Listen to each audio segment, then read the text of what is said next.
જસદણ નગરપાલિકા વિસ્તારની અંદર જે ચિતલિયા રોડ તરીકે ઓળખાતો નગરપાલિકાનો વિસ્તાર, જેમાં સહકારી મંડળીથી શરૂ કરીને ખારીના બ્રિજ સુધી વચ્ચે ઘણી બધી શૈક્ષણિક સંસ્થાઓ આવેલી છે, સામાજિક સંસ્થાઓ છે અને ધાર્મિક સંસ્થાઓ છે.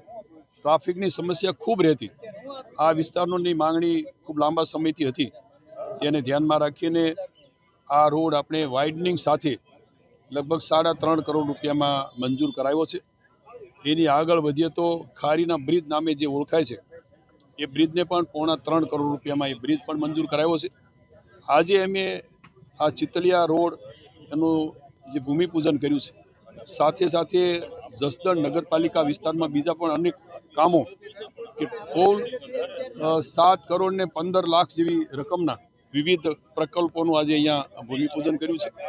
આવતા દિવસોમાં આ રોડ તૈયાર થતાં જે વિદ્યાર્થીઓ અને સામાજિક સંસ્થાઓની સમસ્યાઓ હતી એ દૂર થશે. બાકીના જે પ્રકલ્પો છે કે જે લગભગ નગરપાલિકા વિસ્તારની અંદર વર્ષોથી સમસ્યા લાઇટની હોય, ક્યાંક કચરો ડમ્પિંગ માટેની વાત હોય, ક્યાંક સીસી રોડની વાત હોય, ક્યાંક રીકાર્પેટ રસ્તાઓની વાત હોય, એ પણ અમે એનો સમાવેશ કર્યો છે. આવતા દિવસોમાં જસદણ શહેર એક સુંદર નગર બને એ માટેના પ્રયાસો અમારા થઈ રહ્યા છે.